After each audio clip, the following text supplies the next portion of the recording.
السلام علیکم ناظرین، میں محمد اسلم حسین سیاست کی خبروں میں آپ سب کا استقبال کرتا ہوں۔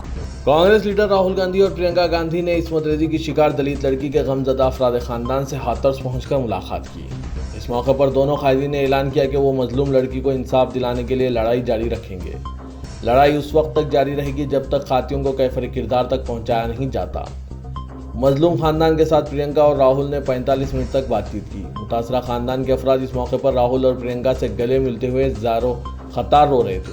انہوں نے اس دلخراش واقعے کی تفصیل سنائی۔ راہل گاندھی نے کہا کہ دنیا کی کوئی طاقت مظلوم خاندان کی آواز کو کچل نہیں سکتا۔ اتر پردیش کی حکومت نے دونوں کانگریس قائدین کو ہاتھرس پہنچنے سے روکنے کے لیے بھرپور کوشش کی۔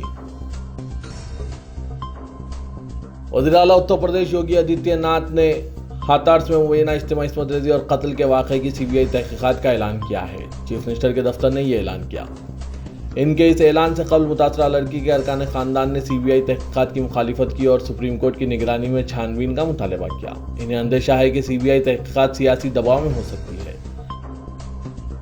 مغربی بنگال کی چیف منسٹر ممتا بنرجی نے ہاتھرس اجتماعی عصمت ریزی واقعے کے خلاف ایک احتجاجی مارچ کی قیادت کی۔ آل انڈیا ترنمول کانگریس کی سربراہ نے کولکتہ کے برلا پلانیٹوریم سے پیدل وسطی کولکتہ میں واقع گاندھی کے پتلے تک مارچ نکالا۔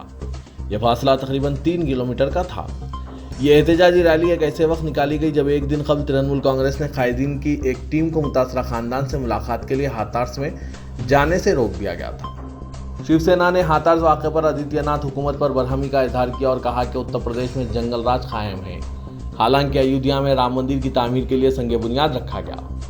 مہاراشٹر کی حکمراں جماعت نے صدر جمہوریہ رام ناتھ کووند کو ایک مکتوب لکھتے ہوئے متاثرہ لڑکی کے خاندان کے لیے CRPF سیکیورٹی کا مطالبہ کیا اور الزام لگایا کہ ارکان خاندان عہدیداروں کی قید میں ہیں۔ پارٹی کے ترجمان سامنا میں لکھا گیا ہے کہ ریاست میں خواتین پر حملے جاری ہے اور نوجوان خواتین کی عصمت ریزی اور قتل کے واقعات میں اضافہ ہو رہا ہے۔ متھرا کی کرشنا مندر کے قریب 13 ایکڑ اراضی پر واقع عیدگاہ مسجد کو ہٹانے کی درخواست کرنے والے عرضی گزاروں کا گروپ اب ضلع عدالت جانے کی تیاری کر رہا ہے، جن کی درخواست کو حال ہی میں ایک عدالت نے مسترد کر دیا تھا۔ ان کے وکیل نے یہ بات بتائی۔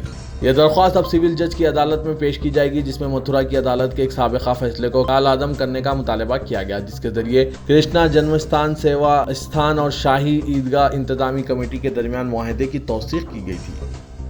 ہاتھرس جاتے وقت راہل گاندھی اور پرینکا گاندھی کے قافلے کو DND فلائی اوور پر ایک مرتبہ پھر روک دیا گیا۔ نوئیڈا پولیس کا کہنا تھا کہ کورونا کے سبب کسی کو بھی آگے جانے کی اجازت نہیں دی جا سکتی۔ اس پر کانگریس کارکنوں اور پولیس میں بحث و تکرار شروع ہو گئی، جو تھوڑی ہی دیر میں پولیس کی جانب سے لاٹھی چارج میں تبدیل ہو گئی۔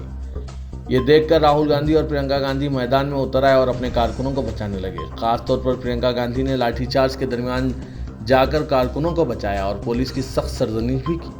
اس دوران انہوں نے اپنے کارکنوں کو بھی پرامن رہنے کی تلقین کی اور پولیس سے بھی کہا کہ وہ ان کی پارٹی کے کسی بھی کارکن کے خلاف لاٹھی نہ چلائے۔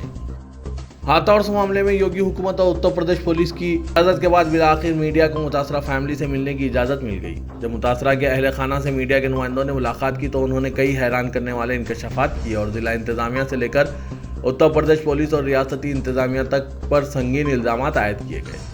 اہل خانہ نے میڈیا سے گفتگو کرتے ہوئے کہا کہ ضلع مجسٹریٹ پروین کمار نے ہمیں بری طرح دھمکایا ہے۔ ہمیں اتر پردیش پولیس پر بالکل بھی بھروسہ نہیں ہے۔ DM نے ہم سے کہا کہ آپ کی بچی کورونا سے مرتی تو کیا کرتے، تب کیا معاوضہ ملتا، اس لیے جو ملا ہے اس میں خوش رہو، اس معاملے کو زیادہ تول مت دو، ورنہ تم اچھی طرح سے جانتے ہو کہ تم لوگوں کے ساتھ کیا ہو سکتا ہے۔ انہوں نے اہل خانہ کو تقریباً نظر بند ہو جانے پر مجبور کر دیا تھا، جس کی وجہ وہ اپنی بات میڈیا تک نہیں پہنچا رہے تھے۔ وزیر اعظم نریندر مودی نے مرکز میں 2014 تک رہی کانگریس کی قیادت والی ترقی پسند اتحاد UPA حکومت پر بالواسطہ طور پر نشانہ لگاتے ہوئے کہا کہ ملک میں اسٹریٹجک نظریے سے اہم پروجیکٹوں اور فوجی صلاحیتوں کے سلسلے میں نہ صرف غیر سنجیدہ رویہ اپنایا گیا بلکہ انہیں روکنے کی کوشش کی گئی۔ بھیم آرمی کے سربراہ چندر شیکھر آزاد نے ہاتھرس کیس پر اتر پردیش کے CM یوگی آدتیہ ناتھ پر بڑا حملہ کیا ہے۔ انہوں نے الزام لگایا کہ وزیر اعلیٰ ذات پات پر سیاست کر رہے ہیں، لہٰذا انصاف نہیں کیا جا رہا ہے، متاثرین کو ڈرایا جا رہا ہے۔ اس کے ساتھ انہوں نے کہا کہ ثبوت میں چھیڑ چھاڑ کرنا جرم ہے، یہ ثبوت ختم کرنے کے لیے کیا گیا ہے۔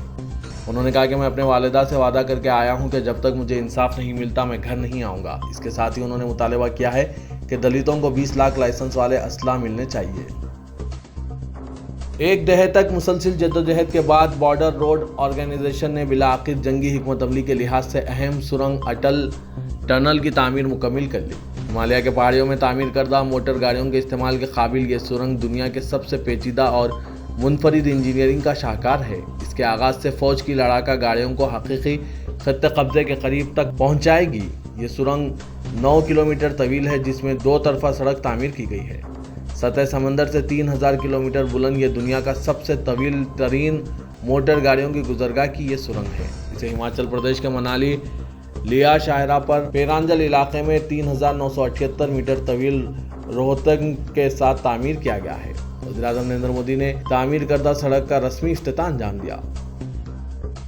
ہماچل پردیش میں ہمالیائی پہاڑیوں میں تعمیر کردہ سرنگ اٹل ٹنل کی وزیر اعظم نریندر مودی کی جانب سے افتتاح کے بعد مرکزی وزیر داخلہ امت شاہ نے کہا کہ یہ سرنگ سارے خطے کے لیے ایک عطیہ ہے۔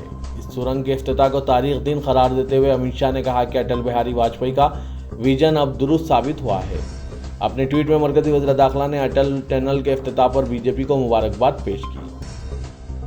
ترکی کے صدر رجب طیب اردوغان نے اس بات کا اعلان کیا ہے کہ بیت المقدس ترکوں کی ملکیت ہے۔ فلسطینی عوام ہزاروں سال سے بیت المقدس میں آباد ہے۔ ساری دنیا گواہ ہے کہ صدیوں تک خلافت عثمانیہ کا تمام عرب ممالک پر اقتدار تھا۔ پہلی جنگ عظیم کے بعد ہم نے اشکبار آنسوؤں کے ساتھ اس شہر کو خیر آباد کہا۔ یہ وہ دن ہے جو آج بھی ترکوں کے لیے باعث کرب بنا ہوا ہے۔ یہ تاریخی دلخراش واقعہ ترکوں کے لیے ناقابل فراموش ہے۔ خلافت عثمانیہ کا احیا اب ہمارا نصب العین ہے، لہٰذا بیت المقدس پر ہمارا حق ہے اور یہ شہر ہماری وراثت ہے۔ انقرہ میں ترک پارلیمنٹ سے خطاب کرتے ہوئے اردوغان نے اپنی گھن گرج آواز میں اس بات کا اعلان کیا۔ ان کا اعلان سامنے آتے ہی سب سے پہلے اس کا رد عمل اسرائیل میں دیکھا گیا۔ کسی اور عالمی میڈیا کے اخبار میں یہ خبر شائع نہیں ہوئی، بلکہ وہ ٹائمز آف اسرائیل میں نمایاں طور پر طیب اردوغان کا بیان تفصیلی شائع ہوا ہے۔ ڈونلڈ ٹرمپ کے قریبی ایک شخص نے کہا ہے کہ ان کے اہم اعضاء گزشتہ 24 گھنٹوں میں باعث تشویش رہے، لیکن ان میں بہتری آ رہی ہے۔ صدر کے علاج کی جانکاری رکھنے والے اس شخص نے نیوز ایجنسی ایسوسیٹڈ پریس کو شناخت ظاہر نہ کرنے کی شرط پر یہ بات بتائی۔ ان کا یہ بیان ڈاکٹرز کے موقف سے بالکل متضاد ہے، جنہوں نے بتایا کہ صدر کی حالت اچھی ہے۔ اس شخص نے بتایا کہ آئندہ 48 گھنٹے بہت نازک ہے۔ انہوں نے کہا کہ اب تک صحت یابی پر کوئی واضح راستہ نہیں ہے اور انہیں ڈسچارج کرنے کے لیے کئی دن لگ سکتے ہیں۔ انہوں نے کہا کہ ٹرمپ کو آرمی ہاسپٹل میں شریک کرنے سے پہلے وائٹ ہاؤس میں آکسیجن دیا گیا تھا۔ تلنگانہ کے وزیر اعلیٰ کے چندرشیکھر راؤ ریاست کے 2 گریجویٹ کوٹا کونسل حلقہ جات انتخابات کے لیے سرگرم ہو گئے ہیں۔ 6 متحدہ اضلاع کے TRS ارکان اسمبلی، ارکان پارلیمنٹ، ارکان قانون ساز کونسل کے ساتھ آج پرگتی بھون میں اجلاس طلب کیا اور 2 نشستوں پر TRS کو کامیاب بنانے، کمر بستہ ہو جانے کی پارٹی قائدین کو ہدایت دی۔ اس اجلاس میں متعلقہ اضلاع کی نمائندگی کرنے والے وزراء نے بھی شرکت کی۔ ذرائع سے پتہ چلا ہے کہ چیف منسٹر نے اضلاع کی تازہ سیاسی صورتحال کا جائزہ لیتے ہوئے بتایا کہ ریاست میں حکومت کی 6 سالہ کارکردگی سے پارٹی ناقابل تسخیر بن گئی ہے۔ ریاست میں جو بھی انتخابات ہوئے، پارٹی نے بھاری اکثریت سے کامیابی حاصل کی ہے۔ باوجود اس کے پارٹی قائدین کو حد سے زیادہ خود اعتمادی میں مبتلا ہونے کی ضرورت نہیں ہے، بلکہ متحرک و چوکنا رہ کر دونوں گریجویٹ حلقوں حیدرآباد رنگا ریڈی محبوب نگر اور نلگنڈا ورنگل کھمم کے لیے سب سے پہلے 2014 کے بعد گریجویشن کی تکمیل کرنے والے نوجوانوں کے نام ووٹر لسٹ میں درج کروائیں۔ 1 اکتوبر سے ووٹر لسٹ میں ناموں کے اندراج کا آغاز ہو گیا ہے، جو 6 نومبر تک جاری رہے گا۔ تلنگانہ ریاستی وزیر صحت اطلاع راجندر نے محکمہ صحت میں مخلوعہ 2034 جائیدادوں پر تقررات کرنے کی ہدایت دی ہے۔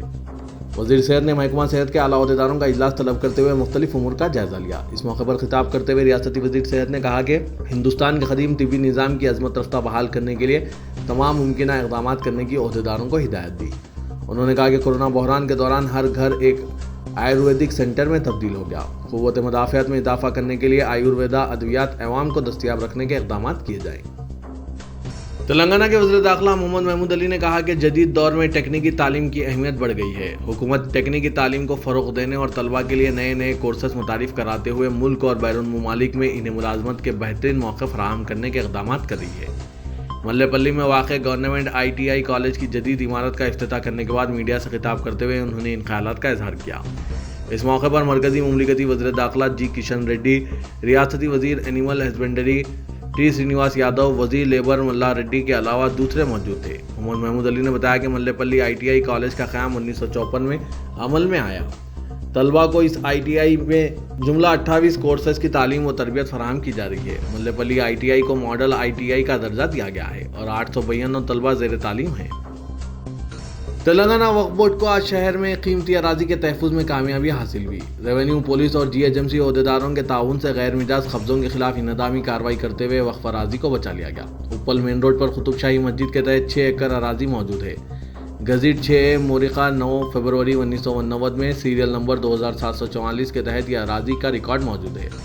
سروے نمبر 89 کے تحت 6 ایکڑ اراضی میں سے تقریباً 2 ایکڑ پر ناجائز قبضے تھے۔ کئی دکانات اور کارخانے تعمیر کیے گئے تھے۔ صدر نشین وقف بورڈ محمد سلیم نے اس سلسلے میں بلدیہ اور ریونیو اور پولیس کے اعلیٰ عہدیداروں سے بات چیت کی اور وقف اراضی کے تحفظ کا مطالبہ کیا۔ تمام محکمہ جات کو وقف ریکارڈ روانہ کیا گیا۔ سلیم کی ہدایت پر صبح کی اولین ساعتوں میں 4 بجے سے انہدامی کارروائی شروع کی گئی۔ JCB مشینوں کا استعمال کرتے ہوئے تعمیرات کو منہدم کیا گیا۔ وقف بورڈ میں تعینات تحصیلدار محمد الیاس اور بورڈ کے دیگر عہدیداروں نے اس کارروائی کی نگرانی کی۔